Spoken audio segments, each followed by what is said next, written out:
سبحانك لا علم لنا إلا ما علمتنا إنك أنت العليم الحكيم رب يسر ولا تعسر وتمم بالخير وبك نستعين أعوذ بالله من الشيطان الرجيم بسم الله الرحمن الرحيم آیت نمبر 275 الذين يأكلون الربا لا يقومون إلا كما يقوم الذي يتخبطه الشيطان من المس ذلك بأنهم قالوا إنما البيع مثل الربا وأحل الله البيع وحرم الربا فمن جاءه موعظة من ربه فانتهى فله ما سلف وأمره إلى الله ومن عاد فأولئك أصحاب النار هم فيها خالدون. جی آیت مل گئی ہے سب کو؟ نکال لیا سب نے سبق؟ جی سر جی سر. یہاں سے 284 تک تیسرا باب ہے چوتھے حصے کا. اس کے اندر سود سے ممانعت اور سود لینے والوں کو تخویف یعنی کہ ڈراوا اور سود سے بچنے والوں کے لیے بشارت ہے، معاملات کا طریقہ ہے. الذین یأکلون الربا، بے شک وہ لوگ جو کہ سود کھاتے ہیں، لا یقومون نہیں وہ کھڑے ہوں گے، من قبورہم اپنی قبروں سے. لا یقومون مطلب یعنی کہ لا یقومون من قبورہم اپنی قبروں سے نہیں کھڑے ہوں گے مگر کس طرح؟ الا کما یقوم الذی یتخبطہ الشیطان من المس، مگر اس شخص کی طرح کہ جس کو شیطان نے چھو کر پاگل پن کی وجہ سے جن نے جو ہے وہ خبتی بنا دیا ہو، جس کو جن نے جو ہے وہ چھو کر پاگل پن میں مبتلا کر دیا ہو، یعنی کہ وہ اپنے حواس میں نہ ہو اور مجنون بن گیا ہو، تو یہ اپنی قبروں سے اس حالت میں کھڑے ہوں گے. ایسا کیوں ہے؟ ذالک بانہم قالوا انما البیع مثل الربا، یہ سزا ان کی اس لیے ہے کہ یہ کہتے تھے کہ جو تجارت ہے وہ بھی تو سود ہی کی طرح ہے، تجارت بھی تو سود ہی کی طرح ہے. تو یہ کہتے تھے کہ ہم سود کا لین دین اسی لیے کرتے ہیں کہ اگر تجارت حلال ہے تو پھر سود بھی حلال ہے، اگر تجارت میں پروفٹ ہوتا ہے تو سود جو ہے اس میں بھی تو پروفٹ ہی ہوتا ہے، تو دونوں ایک ہی چیز ہیں. حالانکہ وَأَحَلَّ اللَّهُ الْبَيْعَ، حالانکہ اللہ نے بیع کو حرام کیا ہے، وَحَرَّمَ الرِّبَا اور ربا کو اللہ نے حرام کیا ہے. تو یہ کس طرح ہو سکتا ہے کہ دونوں ایک ہی چیز ہوں؟ ایک چیز کو اللہ نے حلال کیا ہے، ایک چیز کو اللہ نے حرام کیا ہے، اور یہ کہتے ہیں کہ یہ دونوں ایک ہی چیز ہیں.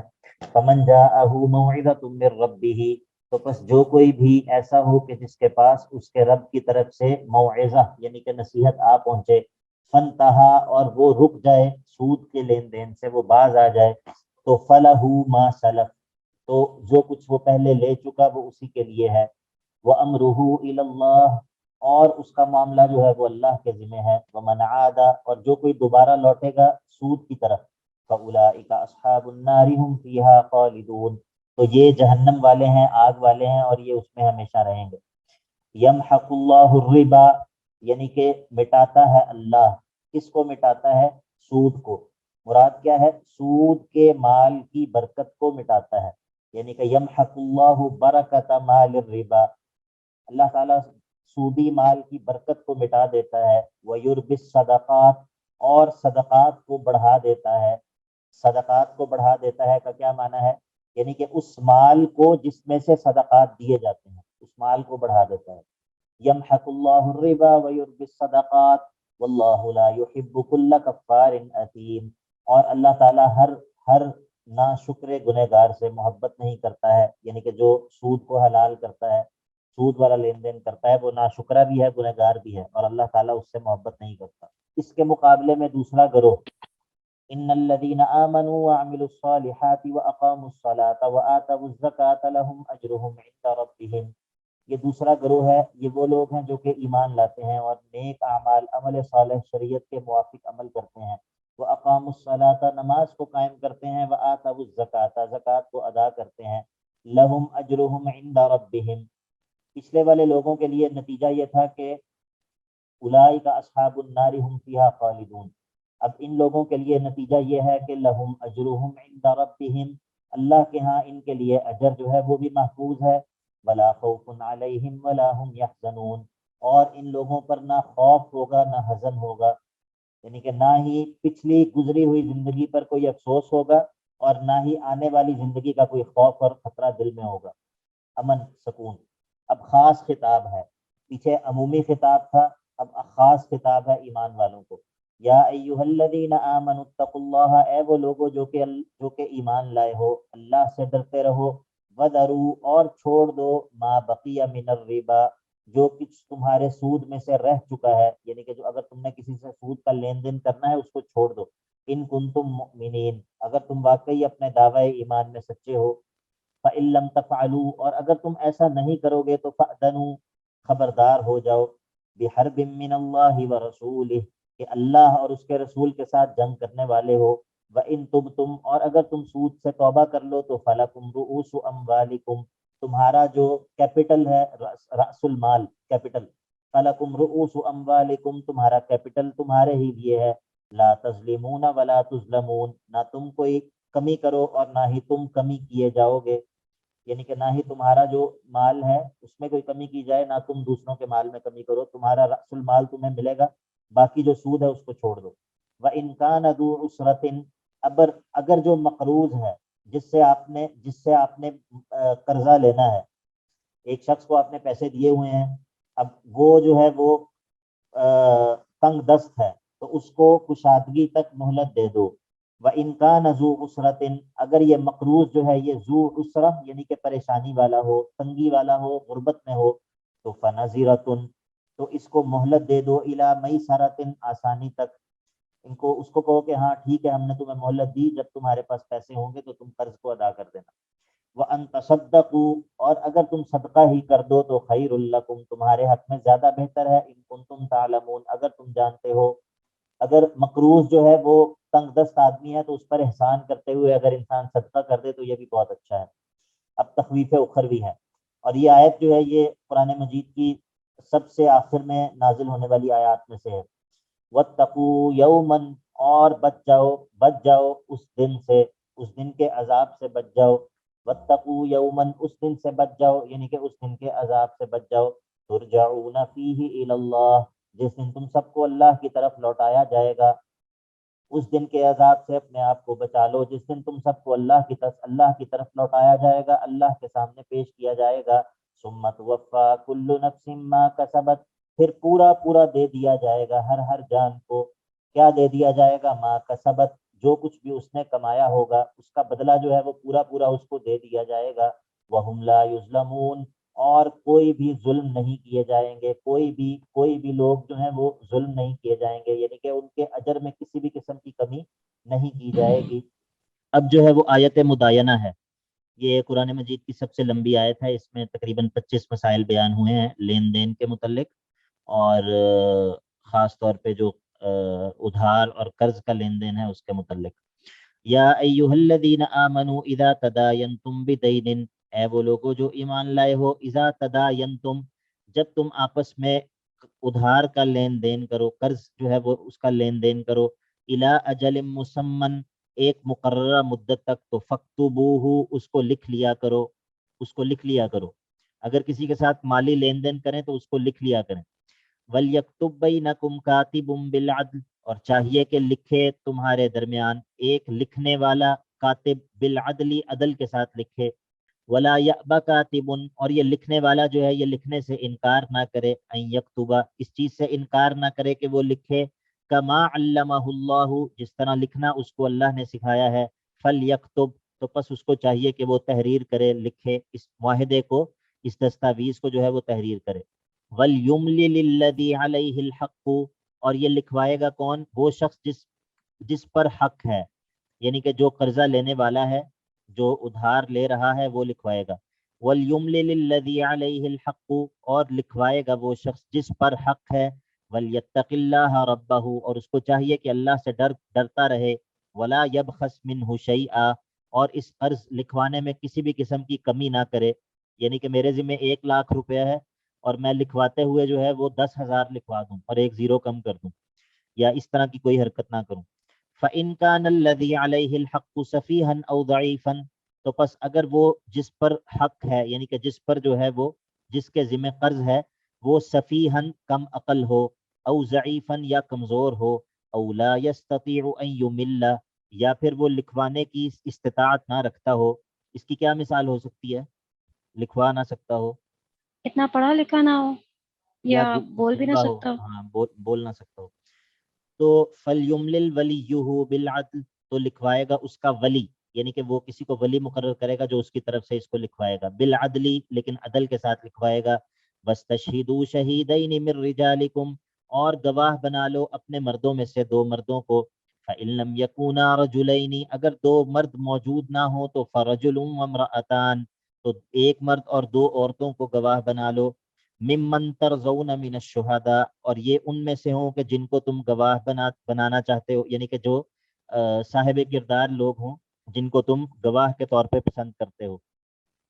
اور ایسا کیوں ہے اس طرح، یعنی کہ یہ دو عورتوں کو کیوں کہا یہاں پر؟ اس لیے کہا کہ لِأَن تَضِلَّ إِحْدَاهُمَا، اگر گمراہ ہو جائے ایک عورت.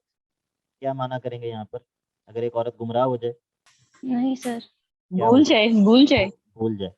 ان تضل احداہما، اگر ایک عورت بھول جائے تو فتذکر احداہما الاخری، تو ان میں سے ایک جو ہے وہ دوسری کو یاد کروا دے. ولا، یہ اسی لیے ہے کیونکہ مالی معاملات جو ہوتے ہیں یہ خواتین شاید اتنی ان میں نہیں ہوتی ایفیشینٹ، تو اس وجہ سے. البتہ یہ جو سر شادی کے بعد تو مجھے لگتا ہے بالکل نہیں رہتے، بہت بھولتے ہیں. بالکل، لیکن سوائے اس میں جو ایک کمیٹیوں والی آنٹی ہوتی ہیں محلے میں، ان کا حساب پکا ہوتا ہے، باقیوں کا حساب ایسے ہی ہوتا ہے بس. تو فتذکر احداہما الاخری ولا یأبى الشہداء اذا ما دعوا، اور یہ جن کو بنایا جاتا ہے گواہ، جن کو بنایا گیا ہے، یہ جب ان کو بلایا جائے گواہی دینے کے لیے تو یہ انکار نہ کریں. ولا یأبى الشہداء اذا ما دعوا ولا تسأموا، اور سستی مت کرو، سستی مت کرو، ان تکتبوہ، اس چیز سے کہ تم اس کو لکھو، یعنی کہ لکھنے میں، یہ لین دین کو لکھنے میں سستی مت کرو. صغیرن او کبیرن، معاملہ چھوٹا ہو یا بڑا ہو، الی اجلہ، ایک مدت تک، جو ایک مدت تک معاملہ کرنا ہے لین دین کا اس کو ضرور لکھ لیا کرو، اس کو لکھنے میں سستی مت کرو. ذالکم اقسط عند اللہ، یہ زیادہ انصاف والی بات ہے اللہ کے نزدیک. وہ اقوام للشہادتی، اور زیادہ شہادت کو قائم رکھنے والی بات ہے. وہ ادنا، اور زیادہ قریب ہے اس چیز کے کہ اللہ ترتابو، کہ تم شک میں مبتلا نہ ہو، یعنی کہ معاملات ٹھیک رہتے ہیں اس طرح، اور بہت ساری پریشانیوں سے انسان بچ جاتا ہے، بہت سارے تعلقات خراب نہیں ہوتے اس طرح. اچھا، الا ان تکون تجارتا حاضرتا، ہاں اگر ایک ایسی تجارت ہو جس کو ہم کہتے ہیں کہ ہاتھوں ہاتھ کا لین دین، ہاتھوں ہاتھ کا لین دین اگر ہو تو اس میں اگر نہ بھی لکھو تو کوئی مسئلہ نہیں ہے. مطلب اب ایک بندہ دکان پہ بیٹھا ہوا ہے، کریانے کی دکان پہ ہے، اور اب وہ اگر 10 چیزیں بیچ رہا ہے تو کیا وہ 10 چیزوں کی لکھت پڑھت کرے گا، اور وہ ہر خریدنے والے کے ساتھ بیٹھ کر جو ہے وہ معاہدہ لکھے گا اور اس کے اوپر 2 گواہ تلاش کرے گا؟ تو اس طرح تو کاروبار چل ہی نہیں سکتا، زندگی کا نظام جو ہے وہ اس طرح معطل ہو جائے. تو کہا کہ الا ان تکون تجارتا حاضرتا، ہاں اگر جو ہے وہ دستی تجارت ہو تو دیرونہا بینکم، جس کو تم اپنے درمیان ہاتھوں ہاتھ چلاتے ہو، تو فلیس علیکم جناح اللہ تکتبوہا، تو پھر اس میں تم پر گناہ نہیں ہے کہ تم اس کو نہ لکھو. واشہدوا اذا تبایعتم، اور جب تم بیع کرو، کوئی سودا کرو تو لوگ کسی کو گواہ بنا لیا کرو. ولا یضار کاتب ولا شہید، اور نہ ہی ضرر دیا جائے، تکلیف دیا جائے، کاتب معاہدے کو لکھنے والا، ولا شہید، اور نہ ہی گواہ، یعنی کہ یہ نہ ہو کہ معاہدہ لکھنے والے کو کوئی پریشرائز کیا جائے، اس کو کوئی ضرر پہنچایا جائے، یا پھر جو گواہ ہے اس کو جو ہے وہ پریشرائز کر کے تو کوئی کمی کرنے کا جو ہے وہ کرنے کی کوشش کی جائے. وَإِن تَفْعَلُوا، اور اگر تم ایسا کرو گے تو فَإِنَّهُ فُسُوقٌ بِكُمْ، یہ تمہارے ساتھ جو ہے وہ ایک نافرمانی جو ہے وہ، یہ تمہاری طرف سے ایک نافرمانی ہوگی، گناہ ہوگا. وَاتَّقُوا اللَّهَ، اللہ سے ڈرتے رہو. وَيُعَلِّمُكُمُ اللَّهُ، اور اللہ تمہیں سکھاتا ہے، اللہ تمہیں تعلیم دیتا ہے، اللہ تمہیں یہ احکام جو ہیں یہ پڑھا رہا ہے، سکھا رہا ہے. وَاللَّهُ بِكُلِّ شَيْءٍ عَلِيمٌ، اور اللہ رب العزت ہر چیز کو جاننے والا ہے. وَإِن كُنتُمْ عَلَى سَفَرٍ وَلَمْ تَجِدُوا كَاتِبًا، اب اگر تم سفر پر ہو، وَإِن كُنتُمْ عَلَى سَفَرٍ، اگر تم سفر پر ہو، وَلَمْ تَجِدُوا كَاتِبًا، اور تمہیں کوئی لکھنے والا نہیں ملتا، کوئی لکھنے والا نہیں ہے، یہاں پر کوئی کاتب منشی موجود نہیں ہے جو کہ گواہ جو کہ اس معاہدے کو جو ہے وہ تحریر کرے. چونکہ پہلے جو ہے وہ لکھنے والے لوگ بہت کم ہوتے تھے، اور وہ خاص لوگ ہوتے تھے جو کہ یہ لکھتے تھے. ابھی بھی آپ کو پتہ ہے کہ جو قانونی لکھت پڑھت ہوتی ہے وہ ہر بندہ نہیں کر سکتا. اگر آپ میں سے کسی کو تجربہ ہوا ہو تو یہ کچہریوں وغیرہ میں خاص وہ بیٹھے ہوتے ہیں جن کو ہم کہتے ہیں کیا وسیقہ نویس کہتے ہیں یا اسی طرح اور بھی نام ہوتے ہیں. تو یہ جو قانونی لکھت پڑھت ہوتی ہے یہ وہ لکھتے ہیں اس کو, خاص اس کی زبان ہوتی ہے مشکل سی.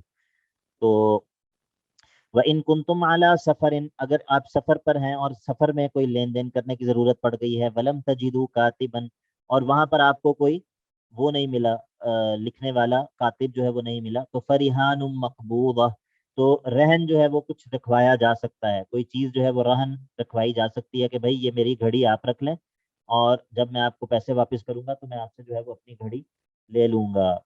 فَإِنْ أَمِنَ بَعْضُكُمْ بَعْضًا, اگر تم میں سے بعض سے امن میں ہو, ٹھیک ہے, یعنی کہ وہ اس کو کوئی خدشہ نہ ہو دوسرے سے, تو یعنی کہ جب یہ ضرورت ختم ہو گئی اور اس کا جو جس بندے کے پاس رہن رکھوایا گیا تھا وہ امن میں ہو گیا, اس کو مال واپس مل گیا, تو فَلْيُؤَدِّ الَّذِي اؤْتُمِنَ أَمَانَتَهُ, اس کو چاہیے کہ وہ اس امانت کو ادا کر دے. یعنی کہ اب جب میں نے آپ کو 10,000 واپس کر دیا تو اب آپ کو بھی چاہیے کہ میری گھڑی واپس کر دیں, اب آپ میری گھڑی دبا نہ لیں.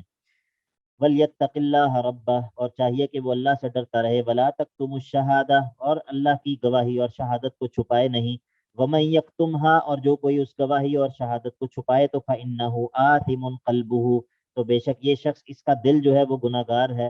وَاللَّهُ بِمَا تَعْمَلُونَ عَلِيمٌ, اور جو کچھ بھی تم کرتے ہو اللہ رب العزت اس سے بخوبی باخبر ہے, اللہ رب العزت اس کو جانتا ہے. یہاں سے آخری باب ہے سورت کا, سورت البقرہ کا آخری رکوع ہے. چلیے یہاں پر جو ہے نا یہ 284 سے لے کے آخر تک یہ جو 3 آیات ہیں یہ سورت البقرہ کا آخری رکوع ہے, اور یہ چوتھا باب ہے, چوتھے حصے کا چوتھا باب ہے.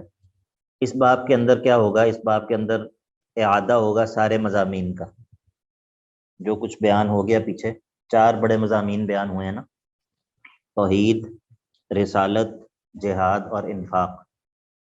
تو اب یہ جو ہے اس میں چاروں کی طرف جو ہے نا وہ ہے اشارے ہیں, اعادہ ہے چاروں مضامین کا اس آخری باب میں. یہ بہت عظیم آیات ہیں, اور خاص طور پہ جو آخری 2 آیات ہیں ان کے بارے میں تو بہت سارے فضائل بھی ہیں, بہت ساری اس کی وہ ہیں, اس کے فضائل میں کافی ساری باتیں ہیں, اور ہر رات کو سونے سے پہلے ان کو پڑھنا بھی مشروع ہے. تو بہرحال یہ بڑی اہم آیات ہیں. تو سب سے پہلے تو یہاں پر توحید کا بیان ہوگا, جس طرح کہ ہم نے بات کی تھی کہ اس صورت میں 4 دفعہ جو ہے وہ توحید کا مختلف انداز سے بیان ہے. تو پہلی دفعہ تھا یا ایھا الناس اعبدوا ربکم الذی خلقکم, آیت نمبر 21 میں. دوسری دفعہ تھا ان فی خلق والہکم الہ واحد لا الہ الا هو الرحمن الرحیم, ان فی خلق السماوات والارض واختلاف 163 میں. اور پھر اس کے بعد تھا اللہ لا الہ الا هو الحی القیوم لا تأخذہ سنۃ ولا نوم. اور اب چوتھی دفعہ کیا ہے, للہ ما فی السماوات وما فی الارض, یہ ادھر شرک فی التصرف کا رد ہے. للہ ما فی السماوات وما فی الارض, اکیلے اللہ ہی کی ملکیت ہے, اکیلے اللہ ہی کی ملکیت ہے. ما فی السماوات, جو کچھ بھی آسمانوں میں ہے, وما فی الارض, اور جو کچھ بھی زمین میں ہے. چاہے وہاں تک ابھی جیمز ویب نے دیکھا ہے یا اس سے آگے کا جو جہان ہے, یا اس سے پیچھے کا جو جہان ہے, اور اس کے علاوہ جو جہان ہے جہاں پر ابھی انسان کی رسائی ہے یا نہیں ہے, اور جہاں تک انسان کی رسائی ہے وہ اس سے بہت کم ہے جہاں تک انسان کی رسائی اور تصور بھی نہیں ہے. تو وہ سارے کا سارا جو ہے وہ کس کی ملکیت ہے, اللہ اکیلے ہی کی ملکیت ہے. اور جب اللہ کی ملکیت ہے تو اس کے اندر تصرف بھی اللہ ہی کرتا ہے. یہ ما فی السماوات و ما فی الارض للہ, یہ اس طرح ہے بنیادی طور پہ, لیکن للہ ہی کو مقدم کیا ہے حصر کے معنی کو پیدا کرنے کے لیے. اللہ ہی کی ملکیت ہے, اللہ ہی کی ملکیت ہے جو کچھ بھی آسمانوں اور جو کچھ بھی زمین میں ہے. وَإِن تُبْدُوا مَا فِي أَنفُسِكُمْ, اور اگر تم ظاہر کرو گے ما فی انفسکم, جو کچھ تمہارے دلوں میں ہے, او تخفوہ, یا تم اس کو چھپائے رکھو گے, یحاسبکم بہ اللہ, اللہ اس پر تمہارا محاسبہ کر لے گا. فَيَغْفِرُ لِمَن يَشَاءُ وَيُعَذِّبُ مَن يَشَاءُ، بس جس کو چاہے وہ بخش دے، جس کو چاہے وہ معاف کر دے، وَيُعَذِّبُ مَن يَشَاءُ، اور جس کو چاہے وہ عذاب دے دے، اس سے کوئی پوچھ نہیں سکتا، کیونکہ اس کی ملکیت ہے۔ جب انسان اور انسان کے علاوہ جو کچھ بھی ہے، جب وہ اس کی ملکیت ہے تو وہ اس میں جیسا بھی تصرف کرے اس کو اس بات کا حق حاصل ہے۔ ہاں وہ عدل سے کام لیتا ہے اور اس کی رحمت اس کے غضب پر بھاری ہے، یہ ایک الگ بات ہے، لیکن پوری کائنات میں وہ جیسا بھی تصرف کرے تو وہ عدل ہے، کیونکہ یہ پوری کی پوری کائنات اسی کی ملکیت ہے۔ واللہ علی کل شیء قدیر، اور اللہ ہر چیز پر قدرت رکھتا ہے، اللہ ہر چیز پر قادر ہے۔ اللہ اکبر۔ اب جو ہے وہ بیان ہے، یہ اب توحید کا بیان دیکھیں ہو گیا، اس آیت کے اندر توحید کا بیان ہو گیا۔ اب جو ہے وہ دوسرا مضمون کون سا تھا جو کہ اس صورت کے اندر بیان ہوا تھا یا جماع؟ رسالت۔ ہاں، رسالت کا بیان۔ تو اب فرمایا آمن الرسول بما انزل الیہ، آمن الرسول، اب یہاں پر صدق رسول اور صدق قرآن دونوں کا بیان ہو رہا ہے۔ آمن الرسول، رسول بھی ایمان لے آئے ہیں، بما انزل الیہ، اس چیز پر جو ان کی طرف نازل کی گئی ہے، وہ وحی جو کہ رسول کی طرف نازل کی گئی ہے، رسول خود بھی اس پر ایمان رکھتے ہیں۔ جب الرسول کہہ دیا تو ظاہر ہے کہ وہ ان کی رسالت کا اس بات ہو گیا۔ تو یہ رسالت کے اس بات پر دلیل کون سی دلیل ہے؟ جی، رسالت کے اس بات پر یہ دلیل کی کون سی قسم ہے دلیل کی؟ کہ اللہ تعالیٰ کہہ رہے ہیں کہ آمن الرسول، رسول ایمان لے آئے۔ دلیل، جی بتائیے، دوبارہ بتائیے۔ دلیل وحی، دلیل وحی، شاباش، بارک اللہ فیک۔ آمن الرسول، رسول ایمان رکھتے ہیں، بما انزل الیہ، اس چیز پر ایمان رکھتے ہیں جو کہ ان کی طرف نازل کی گئی ہے، من ربہ، اور نازل کس کی طرف سے کی گئی ہے؟ ان کے رب کی طرف سے نازل کی گئی ہے۔ اس میں وحی جلی اور وحی خفی دونوں شامل ہیں، یعنی کہ اس میں قرآن بھی شامل ہے جو وحی متلو ہے، اور جو سنت اور حدیث ہے وہ بھی اس میں شامل ہے جو کہ قرآن کی وضاحت اور بیان ہے۔ ما انزل الیہ، اور رسول بھی ایمان لے آئے ہیں، والمؤمنون، اور مؤمنون جو رسول کے ساتھ ہیں وہ بھی اس پر ایمان رکھتے ہیں۔ یہ المؤمنون کا سب سے پہلے مصداق کون ہے؟ المؤمنون کا سب سے پہلا مصداق کون ہے؟ صحابہ۔ صحابہ کی جماعت ہے، ٹھیک ہے۔ اور کوئی مومن ہو یا نہ ہو، بعد والوں کی اور میری اور آپ کی ایمان کی کوئی گارنٹی نہیں ہے، لیکن صحابہ کا ایمان جو ہے یہ قطعی ہے، نص سے ثابت ہے۔ تو آمن الرسول بما انزل الیہ من ربہ والمؤمنون، اور مؤمنون جو نبی کے ساتھ ہیں، ابو بکر ہیں، عمر ہیں، عثمان ہیں، علی ہیں اور باقی صحابہ ہیں، وہ بھی اس پر ایمان رکھتے ہیں۔ اور یہ سارے کے سارے کلن، یہ سارے کے سارے یعنی کہ رسول بھی اور رسول کے ساتھ موجود مؤمنون بھی، یہ سارے کے سارے آمن باللہ، یہ اللہ پر ایمان رکھتے ہیں، وملائکتہ، اللہ کے فرشتوں پر ایمان رکھتے ہیں، وکتبہ، اور اللہ کی کتابوں پر بھی ایمان رکھتے ہیں، ورسلہ، اور اللہ کے رسولوں پر بھی ایمان رکھتے ہیں۔ تو اس کا مطلب یہ ہوا کہ قیامت پر ایمان رکھنا ضروری نہیں ہے، یہی مطلب ہو گیا نا؟ نہیں تھا، نہیں، لیکن یہاں پر تو ذکر ہی نہیں ہے قیامت کا۔ جی، بات سمجھ آ رہی ہے سب کو؟ جی سر سمجھ آ رہی۔ جی، بعض دفعہ میں صرف اعتراض جو ہے وہ دہراتا ہوں، تو کہیں آپ یہ نہ سمجھیں کہ عبداللہ بھائی کا یہ اعتراض ہے کہ یہاں پر جو ہے وہ قیامت کا ذکر نہیں ہے۔ مطلب یہ میں آپ کو یہ سمجھانا چاہ رہا ہوں کہ یہاں پر اگر قیامت کا ذکر نہیں ہے تو پیچھے جہاں پر قیامت کا ذکر تھا وہاں پر جو ہے وہ ان چیزوں کا ذکر نہیں تھا، ٹھیک ہے؟ تو القرآن یفسر بعضها بعضا، قرآن خود بعض کی تفسیر کرتا ہے۔ لا نفرق بین احد من رسلہ، اور یہ کہتے کیا ہیں یہ ایمان والے جو ہیں، یہ کیا کہتے ہیں؟ لا نفرق، ہم تفریق نہیں کرتے، فرق نہیں کرتے، بین احد، کسی ایک میں بھی، من رسولہ، اللہ کے رسولوں میں سے کسی میں بھی فرق نہیں کرتے۔ کس چیز میں فرق نہیں کرتے؟ فضیلت میں؟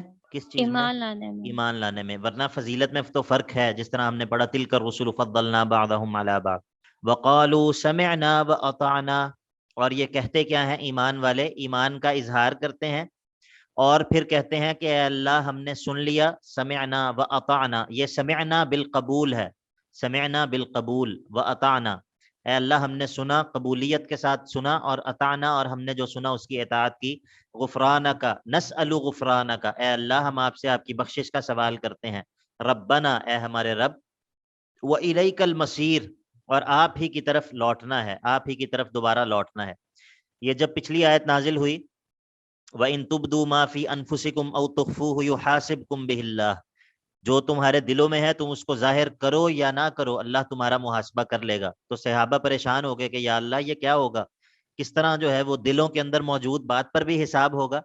تو پھر یہ آیات نازل ہوئیں کہ تم اپنی سمع اور اطاعت کا اظہار کرو، اللہ سے مغفرت کا سوال کرو، اللہ تعالیٰ تخفیف کر دے گا.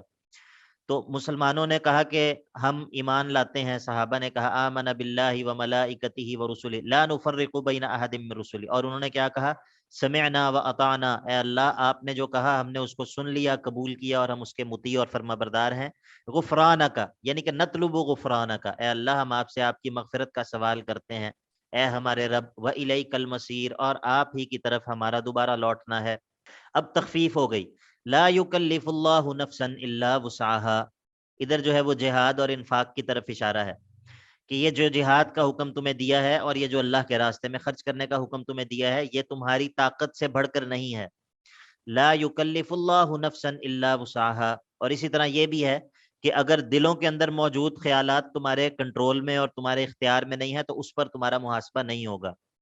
لا یکلف اللہ نفسا، اللہ مکلف نہیں ٹھہراتا کسی بھی جان کو، الا وسعها، مگر اس کی وسعت ہی کے مطابق. لہا ما کسبت، اور اس نفس کے لیے ہے جو کچھ بھی یہ کمائے گا. وعلیہا، اور اس کے خلاف ہے مکتسبت، کہ جو گناہ یہ کرے گا. نفس جو ہے وہ نیکیاں جو کرے گا اس کا فائدہ بھی اسی کو ہے، اور جو گناہ کرے گا اس کا نقصان بھی اسی کو ہے. اب ایمان والوں کو دعا سکھائی ہے. سورہ فاتحہ کے آخر میں بھی دعا سکھائی تھی، یہاں پر بھی دعا ہے.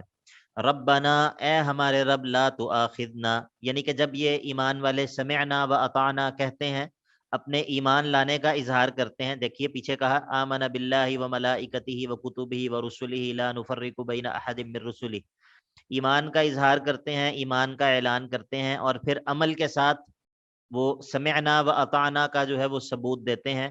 تو اس سب کے بعد وہ اللہ سے مغفرت کا سوال کرتے ہیں، غفرانک. اور اس کے بعد پھر ان کی دعا کیا ہوتی ہے، ان کی اللہ سے ان کا سوال یہ ہوتا ہے کہ ربنا، اے ہمارے رب، لا تؤاخذنا، ہمارا مؤاخذہ مت کرنا، ہماری پکڑ مت کرنا. ان نسینا او اخطأنا، اگر ہم سے کوئی بھول چوک ہو جائے تو ہمارا مؤاخذہ اور ہماری پکڑ اور ہمارا محاسبہ نہ کرنا. ربنا، اور اے ہمارے رب، ولا تحمل علینا، اور ہم پر ایسا بوجھ مت ڈال، ہم پر ایسا بوجھ مت ڈال.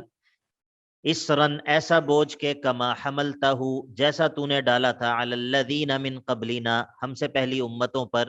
یہاں پر بوجھ سے مراد شرعی احکام ہیں، یہاں پر بوجھ سے مراد شرعی احکام ہے، یعنی کہ جس کو ہم نے کیا کہتے ہیں، جس کو ہم کہتے ہیں کہ اللہ تعالیٰ کے ایک ہم نے بات کی تھی نا، ایک ہوتے ہیں اللہ تعالیٰ کے تکوینی احکام اور ایک ہوتے ہیں تشریعی احکام. تو یہاں پر تشریعی احکام مراد ہیں، تشریعی احکام مراد ہیں. ربنا ولا تحمل علینا اسرا کما حملتہ علی الذین من قبلنا، اے اللہ جیسے احکام پچھلی امتوں پر آپ نے فرض کیے تھے، ہم پر اس طرح کے احکام مشقت والے فرض مت کیجیے، ہم پر ایسے احکام ہم پر لاگو مت کیجیے جن کی ہمارے اندر طاقت نہ ہو. ربنا ولا تحملنا ما لا طاقت لنا به، یہاں پر تکوینی احکام مراد ہیں کہ اے اللہ ہم پر ایسے مصائب، ایسی آزمائشیں، ایسی تکلیفیں مت ڈالنا، ما لا طاقت لنا به، کہ جن کا سامنا کرنے اور جن کو اٹھانے کی ہمارے اندر طاقت نہ ہو. بات سمجھ آ گئی؟ پیچھے تشریعی احکام کی بات تھی، یہاں پر تکوینی احکام کی بات ہے. ٹھیک ہے، ایسے مرض، ایسی آزمائش، ایسی مصیبت اور ایسی آفت کہ جس کا سامنا کرنے کی ہمارے اندر طاقت نہ ہو، اے اللہ ہمارے اوپر ایسی آفت، ایسی مصیبت مت ڈالیے گا. واعف عنا، اے اللہ ہمارے گناہوں کو مٹا دیجئے. واغفر لنا، اور ان کو ڈھانپ دیجئے، ہمارے گناہوں کو مٹا بھی دیجئے، ڈھانپ بھی دیجئے. وارحمنا، اور اے اللہ جی ہم پر رحم کیجئے. انت مولانا، یہ ہے اللہ کو اس کے ناموں کا وسیلہ دے کر پکارنا. انت مولانا، اے اللہ آپ ہمارے مولا ہیں، آپ ہمارے مولا ہیں، آپ ہمارے مددگار ہیں. آپ ہمارے گناہوں کو مٹا بھی دیجئے، ہمارے گناہوں کو ڈھانپ بھی دیجئے اور ہم پر رحم کیجئے. اے اللہ آپ ہمارے مولا ہیں تو فنصرنا، ہماری مدد بھی کیجئے۔ اب چونکہ آپ نے ہمیں جہاد کا حکم دیا ہے، اس صورت میں چونکہ جہاد کا حکم دیا ہے تو فنصرنا علی القوم الکافرین، تو اس کافر قوم کے مقابلے میں ہماری مدد اور نصرت بھی فرمائیے۔ تو الحمدللہ یہاں پر جو ہے وہ سورۃ البقرہ کا بھی اختتام ہو گیا۔ جس طرح سورہ فاتحہ کے آخر میں ایک دعا سکھائی تھی، اسی طرح یہاں پر سورۃ البقرہ کا اختتام بھی ایک دعا پر ہوا ہے۔ تو اللہ تعالیٰ سے دعا ہے اللہ تعالیٰ ہم نے جو پڑھا ہے اس کو قبول کرے، اس میں جو درست ہے وہ اللہ کی طرف سے ہے، جو کمی کوتاہی اور غلطی ہے وہ نفس کی طرف سے ہے اور شیطان کی طرف سے ہے، اور اللہ تعالیٰ ہمارے پڑھے ہوئے کو ہمارے حق میں حجت بنائے اور ہمارے خلاف حجت نہ بنائے۔ اور سورۃ البقرہ کا اختتام جو ہے یہ سلف جو ہیں، خاص طور پہ صحابہ کے بارے میں آتا ہے کہ وہ کئی برس جو ہے وہ سورۃ البقرہ کو سیکھنے میں لگا دیا کرتے تھے۔ تو اس کی وجہ یہ ہے کہ اس کے اندر جو ہے وہ احکام کی کثرت ہے، اور اس کے اندر بہت سارے جو ہے وہ بہت سارے خزانے ہیں اس کے اندر۔ بہرحال ہم تو بس گزارا ہے، اور یہ اسی طرح ہے کہ جب پانی موجود نہ ہو تو تیمم ہوتا ہے، تو ہم تو تیمم کی طرح ہیں۔ تو بس اب اس کے متعلق اگر کوئی سوال ہے تو پوچھ لیں، نہیں تو پھر انشاءاللہ سورہ آل عمران کا ہم کل آغاز کریں گے۔